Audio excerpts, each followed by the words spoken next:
Muchas gracias por acompañarnos una vez más en un episodio nuevo de la serie Pastores.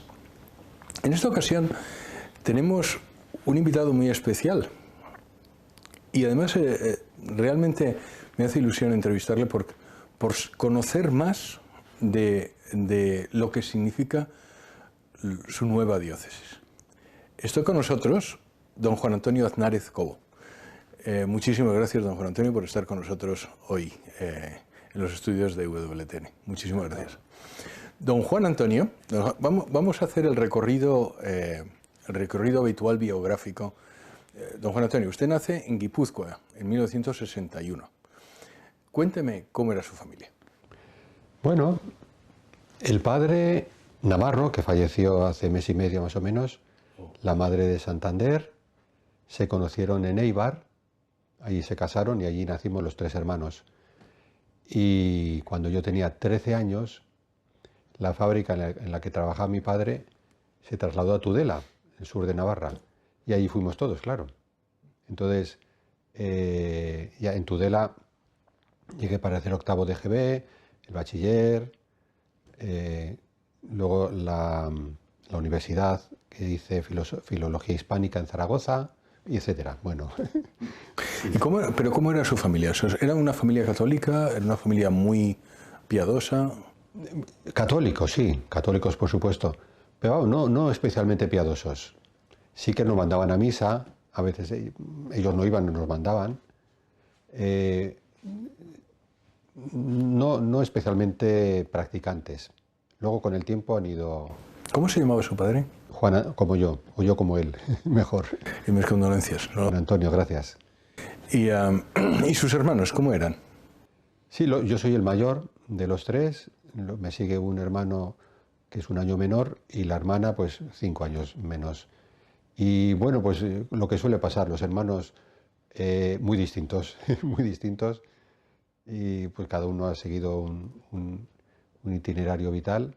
Mi hermano sigue en Tudela, mi hermana se casó con un eibarrés y volvió a Eibar.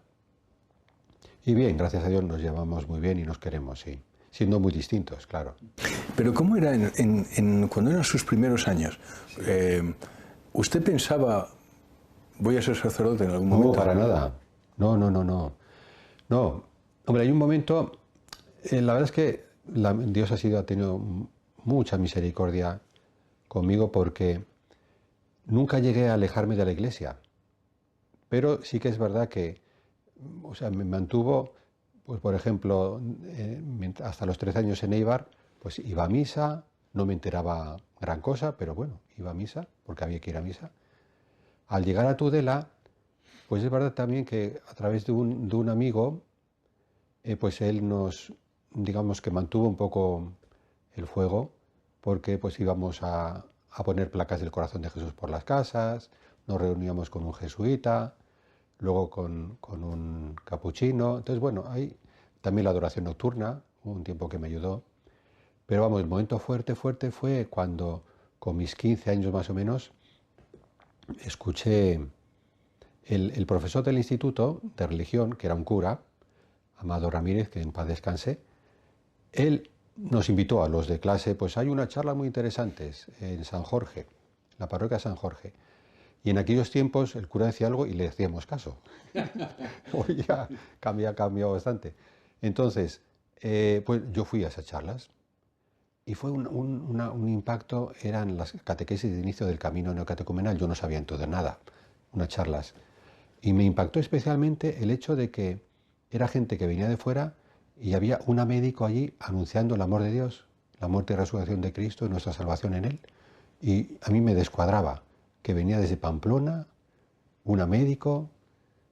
Entonces, pero ese anuncio del amor incondicional, gratuito de Dios a mí, pecador, eso me dejó deslumbrado. Y ese fue el inicio ya pues de todo un itinerario de descubrimiento, más que de redescubrimiento, de descubrimiento de la riqueza de la fe, de la Sagrada Escritura, de la riqueza de la liturgia, de la experiencia de fraternidad de la comunidad cristiana, etcétera, etcétera. Pero bueno, de ahí a cuando entré en el seminario pasaron muchos años. Porque usted entra en el seminario Entré, pues tendría entonces 24 años. y eso le había pasado a los 15. Claro, claro, claro. Y entonces, de los 15 a los 24, ¿qué es lo que...? Pues nada, BUP, COU, Filología Hispánica, luego el servicio militar en Bétera, Valencia, carros de combate, y luego, hombre, ya es verdad que el Señor ya me fue mostrando de alguna manera, indicando que me quería para el sacerdocio, y fue durante la mili, ya cuando en el tramo final de la mili, cuando yo me decía a mí mismo, claro, Juan, ya tienes que optar, o el tema de la filología, oposiciones, dar clases, que me gustaba mucho, o esta otra cuestión. Y entonces, bueno, ahí me hice una cuenta muy sencilla. Me dije, vamos a ver, gente que enseñe lengua y literatura española igual que yo, o mejor, hay un montón. Gente que dedique su vida a anunciar esto que a mí me la está cambiando, hay menos. Eso fue uno de los argumentos, no solo, hay muchas más cosas. También mi vocación, así como antes nunca más se me había ocurrido lo de ser cura, no. Incluso después de esta experiencia fuerte del amor de Dios, tampoco. Y yo lo vinculo a la clase de curas que hasta entonces había conocido, que no me atraía. Su forma de ser o su forma de... no me resultaba atractiva. Y a la inversa, cuando conocí a don Amado Ramírez y a otros curas, pues con este fuego en el corazón, con esta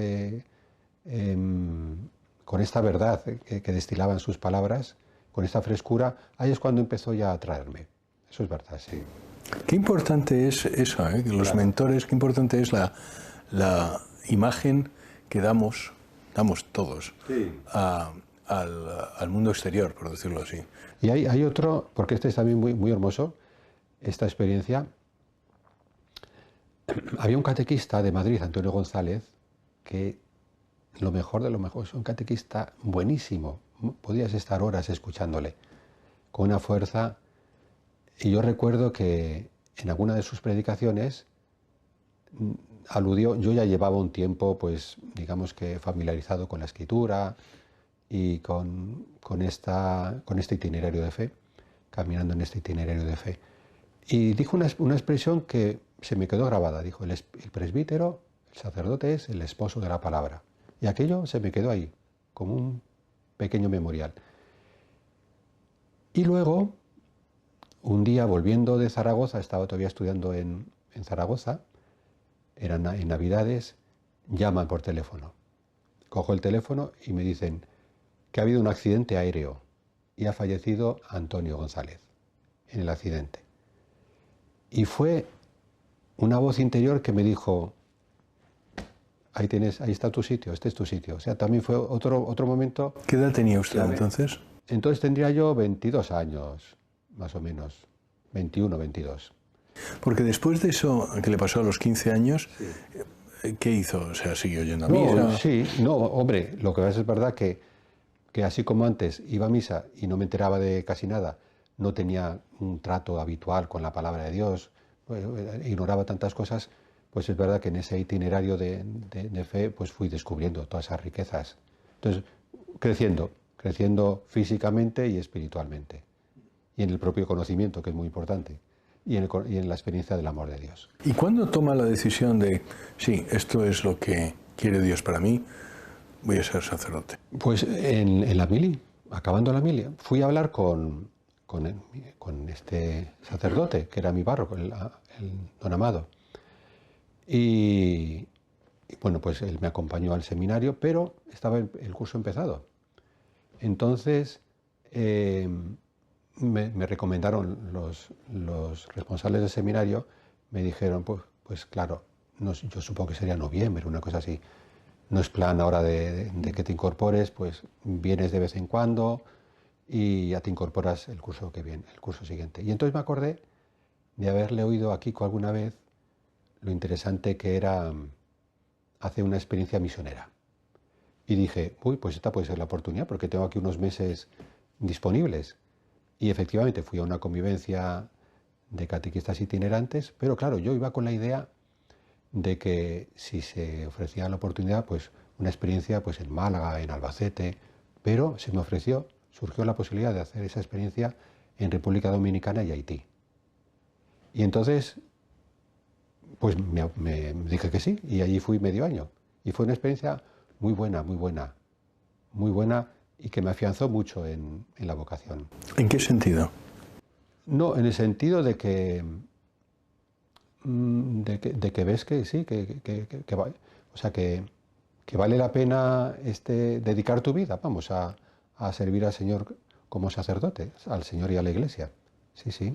Y lo constatas pues porque ves pues la gran necesidad que hay de sacerdotes. Sí. ¿Y cuando volvió, qué es lo que volvió al seminario o cómo? No, ya fue para entrar en el seminario, claro. Usted estudió en el seminario de Pamplona. Sí, eso, sí, sí. ¿Y qué es lo que recuerda de sus años de seminarista? Hombre, pues, por ejemplo, un dato interesante es que los estudios me iban confirmando en lo que ya iba experimentando. O sea, que había ahí una comunión grande. O sea, que no había disonancias. Lo que iba descubriendo de la teología era lo que de alguna manera ya iba yo viviendo, experimentando. Y bueno, luego también es verdad que hay otro dato interesante, y es que esa experiencia sana de fe luego te ayuda a contrastar las cosas. Y cuando ves que algo te chirría, pues consultas y dices, pues mira, esto sí, pero esto no. Dígame un ejemplo. Uy, un ejemplo ahora no te sabía decir, pero sí que es verdad que algunos de los profesores pues no eran un prodigio de ortodoxia.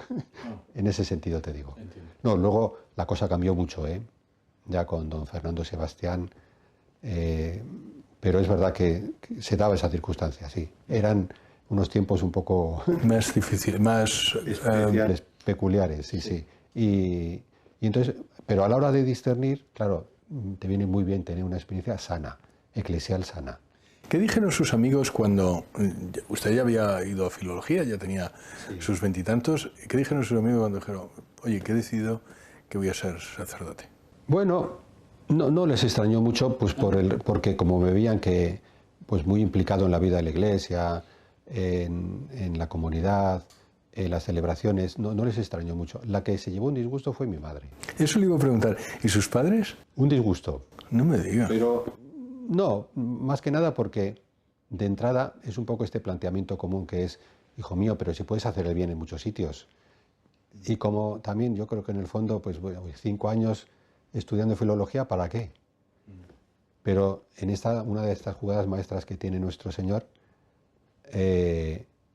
esos 5 años que parecían ya que no tenían ninguna utilidad, pues bueno, pues se quedó ahí en el misterio, pero resulta que a los 3 años de haber sido ordenado, mi primer destino fue un pueblo en el sur de Navarra, cerca de Logroño, Mendavia. Pues a los 3 años el obispo me pidió que fuese a estudiar a Roma, a hacer una licenciatura en Sagrada Escritura. Entonces ahí es cuando ves que encajan las piezas, dices, ah, claro, qué bien. Una base filológica viene muy bien para esos estudios, porque hay estudiar hebreo, griego y luego, bueno, pues una serie de asignaturas bíblicas. Pero en el momento no lo ves claro, en el momento parece que, bueno, ya, eso lo dejas, borrón y cuenta nueva, pero luego te das cuenta de que el Señor va llevando la historia. ¿Tuvo usted en algún momento dudas? De decir, oye, pues yo la verdad es que, me han llamado, pero no sé yo si esto es mi camino. Pues la verdad es que no. No, el Señor en ese lado me ha guardado, o sea, luchas todas, y combates, y eso sí, pero no, dudas no, es una gracia, sí. No he tenido, bueno, no sé, una crisis así de pensar. No crisis, sino, no sé, oye, pues será que me he equivocado. No, pues no. Hombre, pero es un proceso muy normal y muy lento. Yo cuando lo explico, lo del seminario, la experiencia del seminario, claro, es verdad que entras y no sabes si vas a salir cura, porque también es un tiempo de discernimiento. Pero sí que es verdad que el Señor te va confirmando día a día la llamada. ¿En qué sentido? Pues en el sentido de que estás contento, de que estás con paz, que no significa que no tengas tus cosas, pero... Y es esa, es una cosa como muy normal y muy sencilla a lo largo del tiempo que te va confirmando en la llamada, ¿sí? Pero imagino, ¿habría seminaristas que lo dejaron a medias o les dijeron, mira, esto no es lo tuyo? Sí, sí, concretamente de nuestro curso éramos 7 y uno lo dejó, sí. Sí. Y ya, pero ahí ya no puedo opinar, porque como son experiencias ajenas, pero en mi caso sí es verdad que no he tenido, pero eso yo lo veo como un regalo del Señor, no como un mérito. ¿No? Sí. ¿Qué es un consejo que les diera a los seminaristas? A los seminarios, bueno, que por cierto tenemos seminario castrense, pero bueno, si es necesario luego hablaremos, sí. No, lo decía porque precisamente ayer tuvimos la institución de acólitos y lectores, lo tengo muy fresco. Bueno, lo que les suelo decir, que son unos años únicos, que no vuelven, que es un privilegio poder estar dedicado enteramente a formarse para el sacerdocio, que lo aprovechen.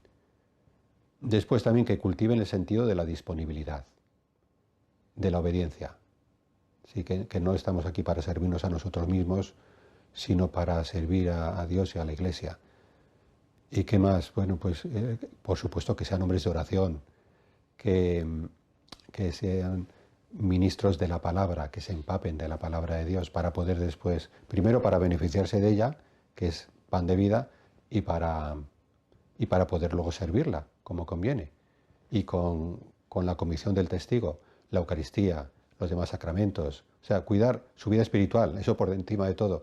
Luego también el tema de las relaciones, o sea, el cultivar unas relaciones sanas, normales, y no aislarse, porque eso es la perdición del sacerdote cuando uno se aísla. Y bueno, más o menos eso, hombres de oración, cultivar, por supuesto, todas las virtudes humanas, o sea, y bueno, yo les suelo decir, norma número 1, elementalísima, tratar bien a los demás, trata bien a la gente, trata bien. A partir de ahí ya todo lo que se pueda, pero mínimo, trata bien. Y bueno, y más cosas en esa línea. Y usted en 1990 le ordena sacerdote, se ordena presbítero, sí, y va a la parroquia de Santa María la Mayor de Tudela. No, la ordenación fue en Santa María la Mayor de Tudela, pero fui destinado a San Juan Bautista de Mendavia. Sí, que además fue gracioso porque, claro, yo había salido poco de Tudela y cuando me dijeron, vas a ir a Mendavia, yo no tenía ni idea de dónde estaba. ¿Dónde está Mendavia? Perdón por los... sonaba a mí, no pasa nada. Me sonaba a mí al norte de Navarra. Que va, no, está cerca de Logroño. Una anécdota. Y allí estuve pues 3 años, mis 3 primeros años de ejercicio del ministerio. ¿Pero estaba de vicario o de párroco? No, de administrador parroquial, que es el nombramiento que dan al cura que lleva poco tiempo, que en realidad es párroco. Se dio una circunstancia curiosa, porque había en la parroquia 2 curas, pero por circunstancias pues no se llevaban bien. Entonces la decisión del obispo fue que uno saliese, el otro se quedaba, y cuando me dijo que iba a hacer las veces de párroco, aunque el nombre sea administrador parroquial, pero iba a ser el párroco, yo lo primero que le pregunté al obispo, pero a ver, don Fernando, ¿y el que está? Él quiere ser párroco, porque como quiera ser párroco, vamos, llega aquí el novato y esto es la guerra. Y dice, no, para nada, no quiere. Ah, vale. ¿Y por qué no querría ser párroco? O sea, Pues no lo sé. Bueno, yo no lo sé, la verdad, no lo sé. Pues porque un sacerdote que se ha ordenado, digo yo, que su vocación o lo que... donde se ve es en una parroquia, ¿no? Sí, ya. Hombre, tampoco pasa nada por ser vicario parroquial, sí. Si luego la cuestión es trabajar por el reino. Pero bueno, por lo que sea, o le daba miedo, le daba respeto, no sé por qué. Pero sí, yo sí que hice esa pregunta, porque si no, era la guerra. O sea, imagínate, uno que lleva ya, pues ¿cuánto llevaba entonces? Porque, a ver, que piense, pues unos 25 años en el pueblo, una cosa así. Que llegue aquí uno recién ordenado y que... Pero no, al revés, fue como un padre, no, ningún problema. ¿Y el pueblo cómo le recibieron? Bien, muy bien, sí. De estos pueblos, la experiencia de los pueblos es muy, muy sana, muy gratificante, siempre y cuando estés bien, claro, porque allí estás en el escaparate, o sea, es que todo el mundo sabe cuándo entras, cuándo sales, y estando bien es una experiencia muy buena, muy buena. Un contacto muy estrecho con la gente, y bueno, pues eran mis primeras armas, pues las catequesis, la catequesis de adultos, todo el tema sacramental, muy a gusto, muy a gusto. ¿Y cuál es un consejo que usted le daría a un párroco? Hombre, pues ahora hay un consejo, este nos lo dio un director de ejercicios espirituales, don Miguel Ángel Arribas, que es muy sencillo, pero que da en el clavo. Evitar, como la peste, las dos P's. Protagonista y propietario. Tú no eres el protagonista tiene que ser el Señor. Y tú no eres el propietario, nosotros estamos aquí de paso, sirviendo lo mejor que podamos, pero de propietario nada. Entonces las dos P's son muy, muy interesantes. Hay muchas más cosas. Hombre, por supuesto, hombre de oración, claro. Amar al Señor, disponibilidad, acoger, escuchar muchísimo, en fin, muchas cosas. Pero... ¿Y algún consejo para los parroquianos cuando viene un nuevo párroco? ¿Qué? Ah, ya. Sí, bueno, eso es muy sencillo. Evitad como la peste las comparaciones. Porque a veces, ay, el otro, ay, no sé qué. No, a ver, cada uno es como es. O sea, y el Señor en este momento nos manda este sacerdote, pues ayudadle, aprovechad pues todos sus dones y olvidaos de andar comparando. Ese es uno. Y luego, pues eso, tener presente que el cura, pues es verdad que tiene una misión muy, muy importante, pero que necesita también ser ayudado y sostenido por la oración de los fieles y después que la parroquia es de todos y que aquí lo interesante es que crezca la comunidad. El cura está en función de ese crecimiento, de esa maduración de la comunidad. Entonces, todo lo que sea arrimar el hombro en todos los campos, en el campo de la catequesis, en el campo de la disponibilidad, pues para llevar las cuentas, si eso lo haces bien, etcétera. ¿Cuánto tiempo estuvo allí? 3 años, me dice. ¿Y después dónde fue? Pues a los 3 años, don Fernando Sebastián me pidió que fuese a estudiar a Roma, al Sagrada Escritura, al Pontificio Instituto Bíblico.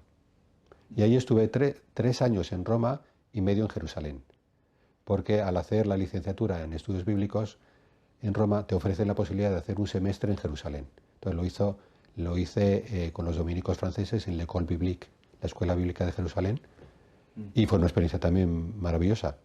Y eso, 3 años y medio, 3 en Roma y medio en Jerusalén. ¿Y qué recuerda de Roma? Bueno, Roma enamora. Sí, sí. Bueno, Sí, sí. y también está, Italia. Está la frase de Roma veduta, fede perduta. Bueno, no fue mi caso. No fue mi caso, no. Para nada. No, hombre, es verdad que, gracias a Dios, para cuando llego a Roma ya estoy afianzado en la fe. Hombre, ya distingues, pues porque en todos los sitios hay ovejas negras, o sea, eso es, pero en todo, absolutamente todo. Entonces, bueno, la experiencia es muy buena. Claro, es verdad que yo no lo pedí, pero me pidieron, pues vamos, lo que era mi sueño también. Pero tampoco se me había pasado por la cabeza que un día pudiesen mandarme a estudiar Biblia, pero me mandaron, y yo encantadísimo, pero para aquellas alturas, para aquel entonces, ya estaba yo muy enamorado de la palabra de Dios. O sea, entonces, pues eso, el primer año es muy duro, fue muy duro, porque es griego, hebreo, griego, hebreo, griego, hebreo, griego, hebreo. Pero vamos. Yo he vivido en Israel, como usted sabe, sí. Y el hebreo es complicado. Claro. Yo recuerdo, estando en Mendavia, ya cuando se sabía que iba a ir a Roma a estudiar, alguien, no sé cómo llegó a saberlo, pues consiguió la Biblia hebrea y me la regalaron. Yo recuerdo perfectamente el momento en el que abrí la Biblia y dije, esto es imposible, esto es imposible, porque no entiendes absolutamente nada. Pero bueno, luego la verdad es que la recompensa es muy grande. Es duro, pero claro, el poder luego tener acceso a los textos originales en hebreo y en griego, pues es un privilegio, sí. ¿Y qué es lo que, y después de esos 3 años y medio? Bueno, a la vuelta fui destinado a Huarte, Pamplona, como vicario parroquial, Ahí estuve pues 2 años y medio más o menos. Y al mismo tiempo ya empecé a dar clases en el seminario y en el Instituto de Ciencias Religiosas. Por la mañana a los seminaristas y por la tarde a laicos y religiosos. Y usted fue también secretario de un arciprestazgo. Sí, eso vino después, sí, sí. ¿Qué es un arciprestazgo? El arciprestazgo, bueno, es una manera, es un grupo de parroquias y entonces es muy recomendable, se hacen los curas de esas parroquias, que obviamente están cerca.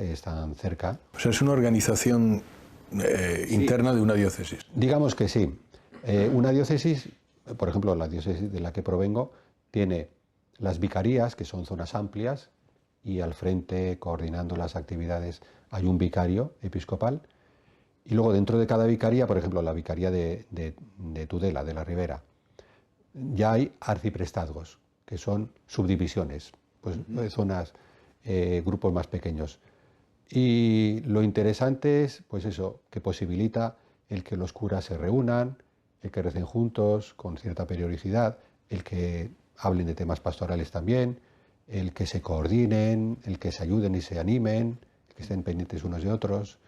Entonces, esa es la finalidad, sí, de los curas y después, en la medida de lo posible, pues las parroquias y los catequistas, encuentros igual arciprestales de formación de catequistas.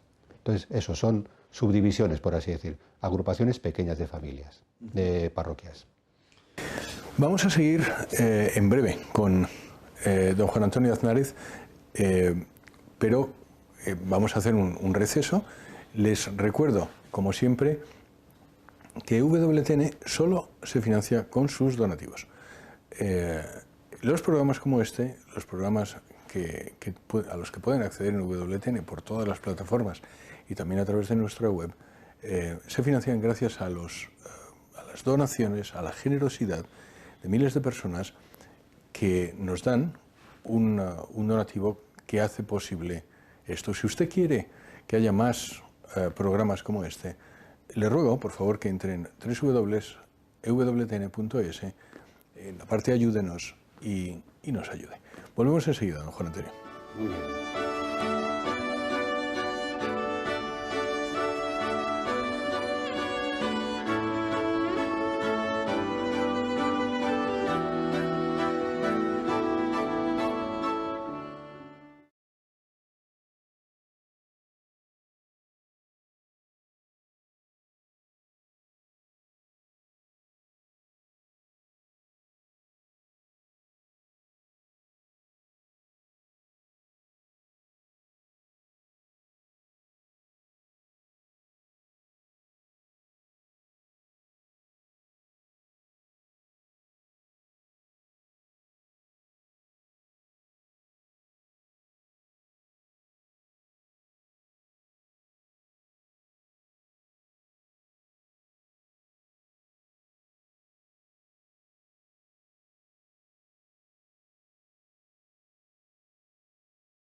Pues estamos de vuelta en la serie Pastores con don Juan Antonio Aznárez.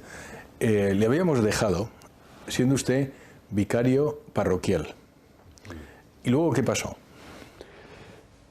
Bueno, pues a los 3 años escasos me destinaron a 2 pueblos pequeños, ya de párroco, cerca de Pamplona, Cizur-Menor y Esparza de Galar, y ahí estuve 5 años. Por supuesto que continué dando las clases, o sea, alternaba la tarea de párroco y de profesor. Y muy a gusto también, muy a gusto. ¿Son pueblos pequeños? Cizur-Menor en aquel momento ya había crecido, ya tendría ¿cuántos tendría? Los 800 habitantes, igual una cosa así. Después, posteriormente ha crecido mucho más. Y Esparza más pequeñito, más pueblo. Tendría igual 150 habitantes, 200. ¿Y cómo es ser cura de pueblo? Pues una experiencia muy bonita, sí, por lo que comentaba antes en relación con Mendavia, que te ofrece la posibilidad de un trato muy cercano con los del pueblo, y luego las tradiciones locales, las procesiones, la bendición de los campos, es muy hermoso, sí. La vida en una parroquia de pueblo. Y luego, pues claro, a intentar hacer lo que intentamos hacer en todos los sitios, evangelizar, atendiendo la catequesis de adultos. ¿Cómo eran los tiempos? ¿En aquella época eran pueblos católicos o ya había habido secularización? Bueno, el caso de Cizur-Menor era y sigue siendo un caso especial. ¿Por qué? Pues porque singular, porque está muy cerca de la Universidad de Navarra. Luego además hicieron allí el colegio, siendo yo párroco, trasladaron de Huarte, Pamplona a este pueblo, a Cizur-Menor, el colegio Miravalles. Entonces había mucha gente vinculada a la obra, mucha. Entonces sí, a lo Opus Dei, sí.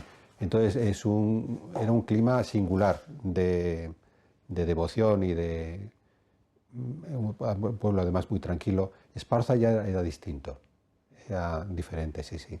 La peculiaridad de este primer pueblo, de Cizur-Menor, es la cantidad de gente que había ido allí buscando la tranquilidad del pueblo, la cercanía con la universidad, con el colegio Miravalles, del Opus Dei, sí. ¿Y después de eso, qué? Después de eso, fui nombrado párroco de San Jorge, que es una parroquia ya grande de Pamplona. Entonces seguí con mis clases y en San Jorge otros 5 años. ¿Y cómo es de distinto ser párroco de una parroquia en una ciudad grande, como Pamplona, de 2 parroquias pequeñitas en pueblos? Bueno, hombre, ahí se dio también una circunstancia especial, y es que la iglesia estaba en una bajera y había un proyecto de construcción de una iglesia exenta nueva. Entonces me tocó a mí poner en marcha toda esa obra y terminarla, y eso la verdad es que supone una dedicación muy grande. O sea, cambió la iglesia. Sí, de una bajera pasamos... ¿Qué es una bajera, perdone?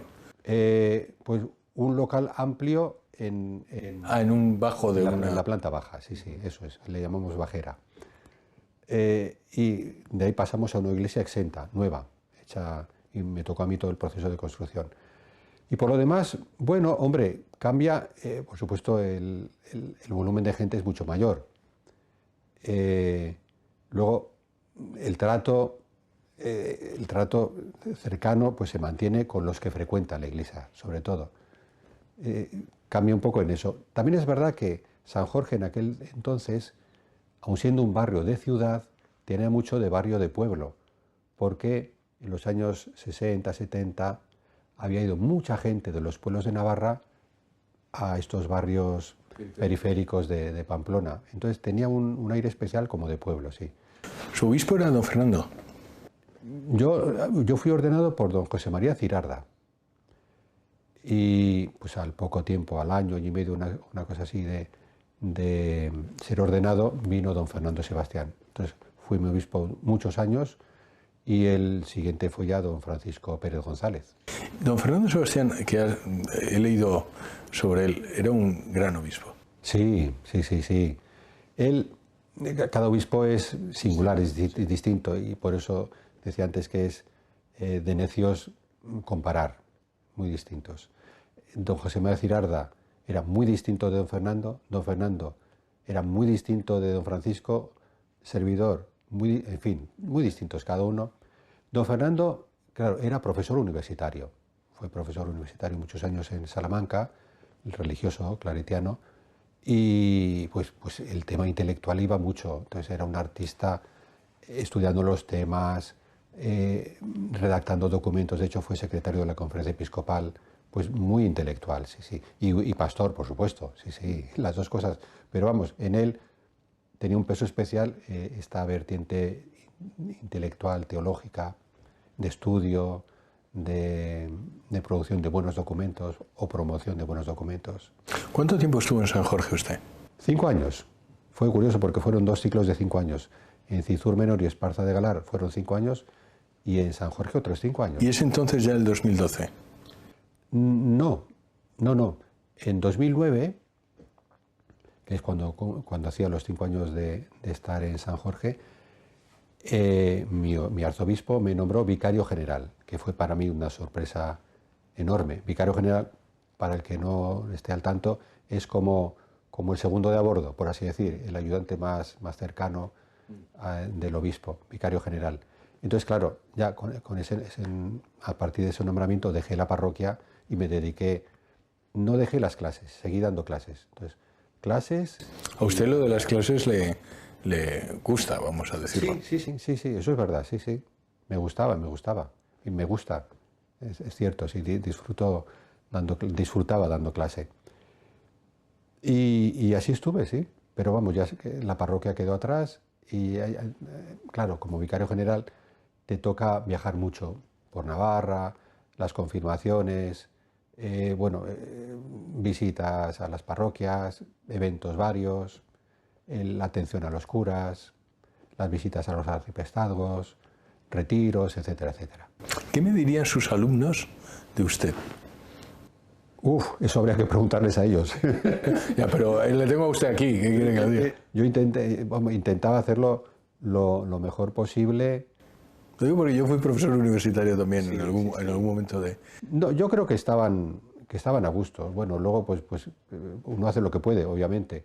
Sí que trataba de que fuesen clases vivas,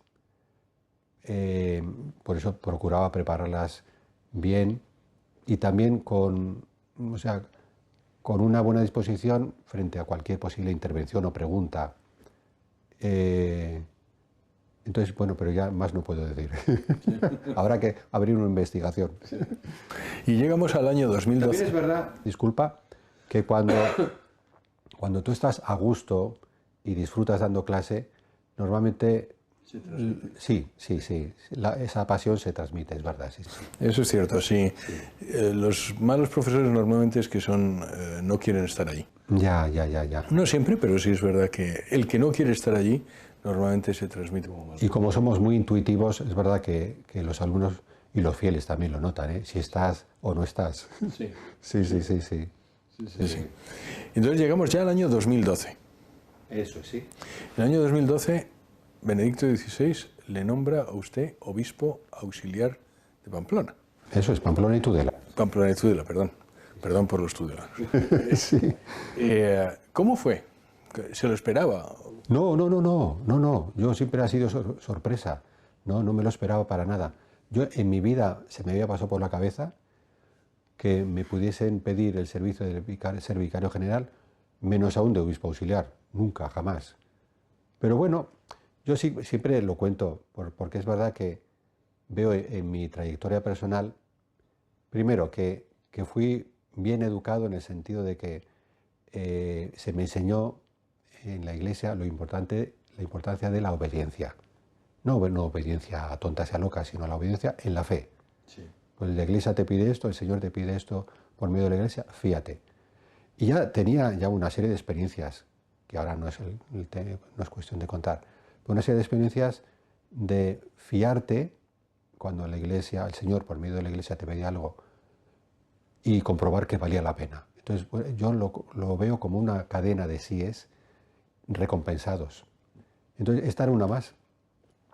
O sea, después de aceptar lo de vicario y ver que Dios responde, provee, pues llegó este otro reto, esta otra encomienda, y pues en la fe dije, bueno, pues Señor, tú sabrás. Sí fue así. Y bien, ¿no? Dios es fiel, cumple, con creces. Sí. Sí. Eso decía la Madre Angélica. La Madre Angélica se fiaba siempre en la providencia y decía eso. Es decir, también decía, de su forma muy, muy humana, decir, tú no le puedes pedir a Dios que haga un milagro si tú no te fías de él y estás incluso dispuesto a hacer lo ridículo. Es así, es verdad, sí. Y claro, crecemos en la fe así, yo lo repito muchas veces. San Pablo tiene una expresión, de fe en fe, caminamos de fe en fe. Y es verdad, te fías un poquitito y constatas que Dios está ahí, que no te embarca en una aventura y luego, ay, te las compongas. No, en absoluto, es fiel. Claro, eso te da pie para cuando se presente otra oportunidad, otro reto, por así decir, de parte del Señor, decir que sí. Y eso va en aumento. Y no es... hay veces que no se considera decir, oye, yo estoy estudiando o me estoy fiando, pero no soy digno de esto. Entonces, sí. Algo así como, jolín, has elegido mal. Sí, no, esa conciencia de... Lo digo porque eso lo tengo todos los días yo en WTN. Sí, pero bueno, a ese respecto es totalmente cierto, pero son muy consoladoras las palabras de la Escritura, la experiencia de San Pablo también. Dígamelas, por favor. Sí, pues bueno, por ejemplo, un salmo que yo cito muchas veces es, yo soy pobre y desgraciado, pero el Señor cuida de mí. ¿Qué salmo es ese? Uy, ahora no sé decirte. Pobre y desgraciado, pero el Señor cuida de mí. Y luego la experiencia de San Pablo, esa es antológica y muy pedagógica. Cuando San Pablo tiene algo que le hace sufrir mucho, no sabemos qué, él lo llama un aguijón en la carne. No sabemos si era una enfermedad, si era un defecto, si era que no le hacía ni de caso, no sabemos. Pero era algo que le hacía sufrir mucho. Y él mismo lo cuenta, que 3 veces le pidió al Señor, Señor, líbrame de esto, que es que me hace sufrir mucho. Líbrame de esto. 3 veces. O sea, un montón de veces. Hasta que el Señor ya le dice, a ver, te basta mi gracia. La fuerza se realiza en la debilidad. Mi fuerza se realiza en la debilidad. Y es ahí una sabiduría enorme. Y San Pablo lo entendió y dijo, por eso a gusto presumo de mis debilidades, porque entonces residirá en mí la fuerza de Cristo. Es muy sabio eso. O sea, reconocer tu debilidad, que no das la talla, pero al mismo tiempo decir, bueno, Señor, tú me has pedido esto, pues ya me ayudarás. Entonces, es curioso porque parece paradójico, la fuerza se realiza en la debilidad, pero es verdad, porque en la medida en que yo me reconozco débil, pobre, pequeño, pecador, pero me apoyo en el fuerte, soy súper fuerte, no con mi fuerza, con la suya. Sí. Entonces, eso es lo que más te ayuda a la hora, como cuando llegó esto, lo del arzobispado castrense, el decir, bueno, pues Dios proveerá. Muchas gracias, don Juan Antonio. ¿De qué es lo que más orgulloso está de su época de obispo auxiliar? Ahora vamos al castrense, no sé qué, vamos a llegar enseguida. Pero si usted mira para atrás y dijo, esto lo hice bien. Uy. O lo hicimos bien, señoría. Ya. No, sí, siempre el Señor sí.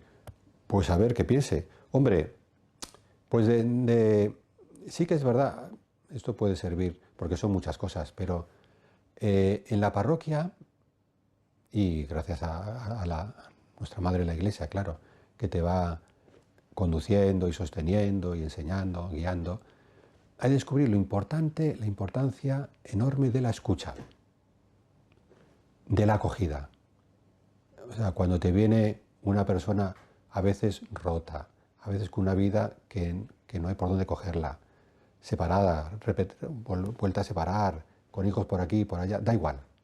Pero la importancia de acoger al que acude con inmenso cariño y sin prisa, y escuchar. Eso fue una experiencia muy buena. Y no precipitarte a la hora de dar recetas. Hala, venga, ya te puedes ir. No, espera, espera. Entonces, esa escucha te permite, primero, que la persona no se siente juzgada. Eso es fundamental. Aunque tenga su vida hecha de unos zorros, que da igual, Dios la quiere. Y eso lo notas, lo notan, el otro lo nota. Y después, cuando se ha creado esa confianza mutua y el otro percibe que no estás buscando nada y que además que estás enteramente para él, eso da pie a muchas cosas. Y a entrar también el tema de la fe, pero no como elefante en cacharrería, sino como con cariño, con respeto.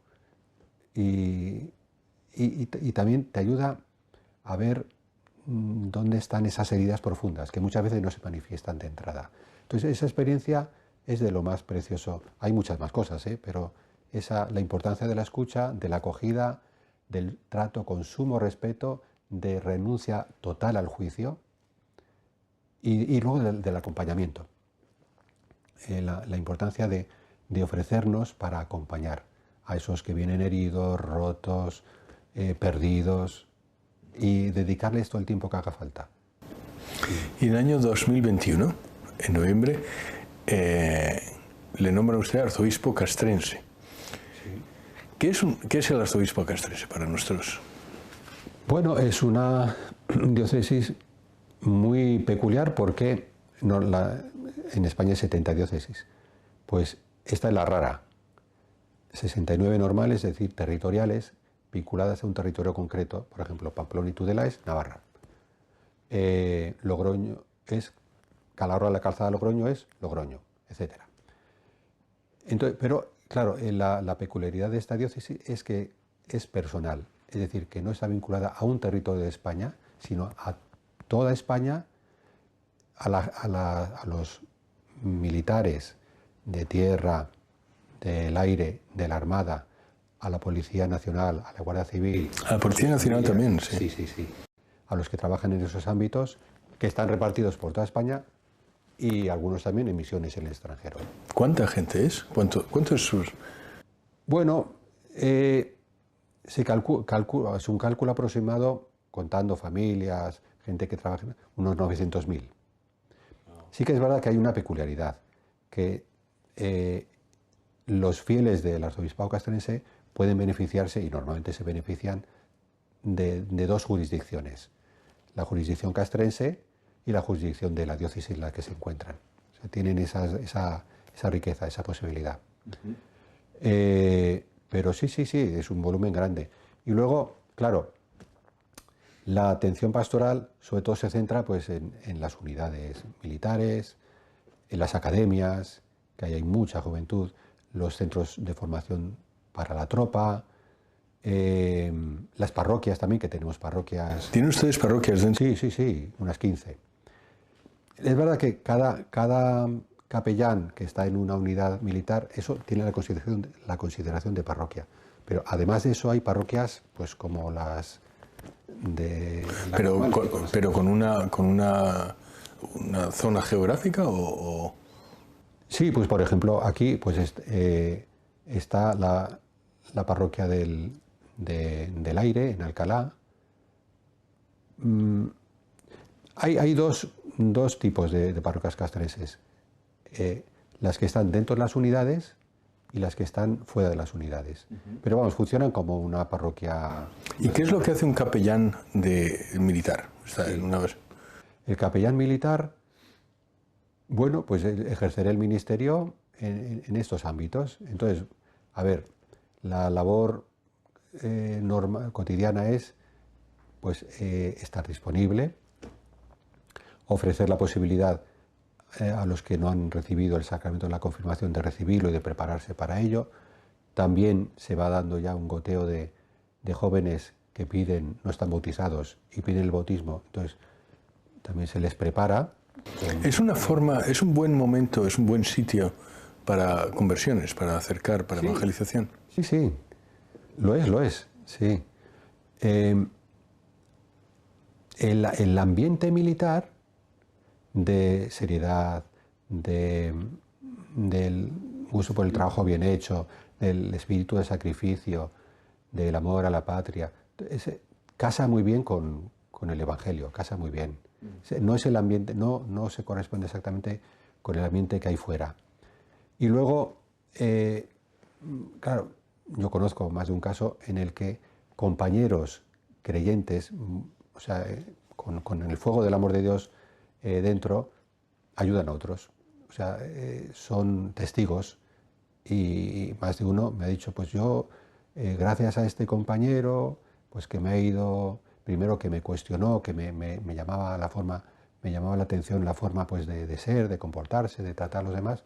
Investigué un poco, descubrí que era católico, practicante, y bueno, se ha ido sintiendo atraído, y ha hecho ya de padrino, claro, hasta el momento en que ha surgido en esa persona el deseo de entrar en la iglesia.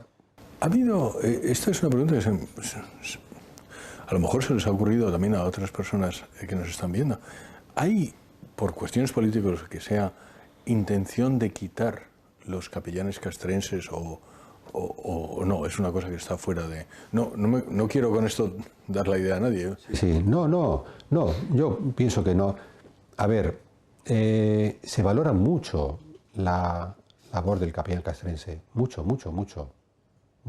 Y es verdad que los capellanes castrenses son muy buenos y tanto los mandos como la tropa lo valoran mucho. Lo que quiero decir es que no hay o sea, musulmanes que digan, oiga, pero si tiene un capellán castrense, yo quiero tener un mufti. Ah, bueno, pero eso, hombre, por ejemplo, en Melilla y en Ceuta podría darse el caso y nosotros no tenemos ningún problema. Eso ya es cuestión de si hay un volumen, eso se tiene que entender con defensa. Pero vamos, en el resto de España hay muy pocos musulmanes, muy pocos, sí, en el ejército. Es más en lo que es el norte de África. Me había hablado que también hay un seminario castrense. Sí. ¿Y dónde está?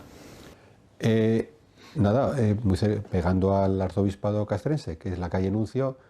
Aquí en Madrid, vaya. Sí, es muy céntrico. Entre la plaza Mayor y el Palacio Real Almudena. ¿Y qué es lo que o sea, que lo cogen soldados que quieren hacer sacerdotes o quieren sacerdotes? Pues hay dos vías, bueno, se puede hablar de 3 vías.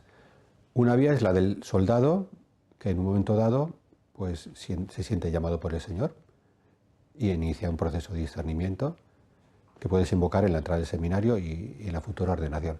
Esa es una vía. Otra vía es la del cura diocesano, que se siente llamado por el Señor, pide permiso a su obispo y si su obispo está dispuesto, pues entonces hay unas pruebas, por supuesto, y si supera esas pruebas, ingresa temporalmente al menos en el SARFAS, este servicio de atención religiosa de las Fuerzas Armadas. Sí, bueno, estos son los... bueno, y el otro es el seminario castrense. El seminario es alguien que tiene... Ahí entran, muchas veces son chicos hijos de militares o vinculados de alguna manera al mundo militar y otras veces no. Pero vamos, en muchos casos hay algún tipo de vinculación. ¿Cuántos seminaristas tiene? Ahora mismo 10. Sí. ¿Y cuando terminan el seminario, serán capellanes castrenses o se adscriben a otra diócesis o qué es lo que...? Sí, Dios mediante serán capellanes castrenses, claro, sí. Y estarán incardinados en nuestra diócesis. ¿Qué es...?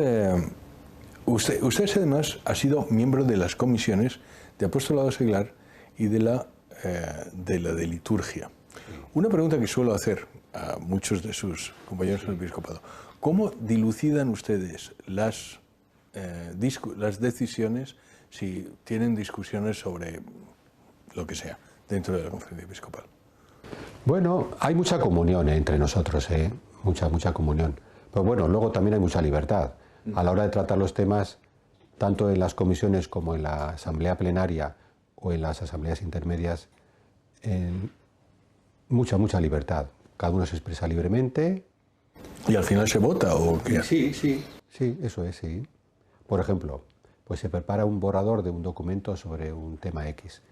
Entonces, ese borrador se envía a los obispos lo leen y luego se abre un intercambio de opiniones muy enriquecedor, porque además cada obispo viene de un ambiente concreto, con una formación específica, controla mucho el derecho, la historia de la Iglesia, la teología, y entonces es muy, muy enriquecedor. Solo escucharlo es, vamos, como una clase. Y entonces lo que hace el redactor del borrador, la comisión que ha redactado ese borrador, es recoger todas esas sugerencias y enriquecer. Eso es básicamente. Y al final ya, con el documento pues, enriquecido y bien redactado, pues ya se presenta de nuevo y se aprueba o no se aprueba. Pero vamos, mucha comunión y al mismo tiempo mucha libertad para decir, pues no estoy de acuerdo. Pues sí, pues esto es así, pues yo pienso que no. Sí, nada. Muy buen ambiente, muy buen ambiente. Sí. Sí, sí, sí. Y otra pregunta que también suelo hacer, don Juan Antonio, explíqueme su escudo arzobispal o obispal, sí. y el lema y por qué lo eligió. Sí. Bueno, el escudo arzobispal tiene la palabra, que ha sido, bueno, que es fundamental somos ministros de la palabra en el ejercicio del sacerdocio y para la vida del fiel, claro, la palabra de Dios. Entonces está el libro de la palabra de Dios. Luego también hay un cáliz y una patena con un pan, la Eucaristía, obviamente, claro. También hay una estrella abajo que hace presente a María, la Virgen María. Y en la parte de arriba hay una palomita haciendo presente al Espíritu Santo y unas ondas, el bautismo. El bautismo, la palabra, la Eucaristía y la Virgen María, más o menos es eso, sí. Bueno, y el lema es Dominus tecum, el Señor está contigo, que son las palabras que le dice el arcángel Gabriel a María. No temas, el Señor está contigo. En latín, Dominus tecum. Que para mí, bueno, es una frase obviamente que se repite muchas veces a lo largo y ancho del Antiguo y del Nuevo Testamento. Y es así, ese lema escogí para mi escudo episcopal. EWTN, que fundó la Madre Angélica, viene precisamente en inglés, Eternal Word Television Network, la cadena de televisión de la palabra eterna. Y muchísimas gracias, don Juan Antonio, por haber estado con nosotros hoy. Muchísimas gracias por habernos dado algunas palabras de aliento que nos han venido muy bien. Y a todos ustedes les emplazo para que nos vean otra vez en la serie Pastores la próxima vez. Ya saben que si tienen alguna consulta o alguna sugerencia, nos escriben al email que aparece aquí y nosotros gustosamente les atenderemos. Y como siempre, que Dios les bendiga.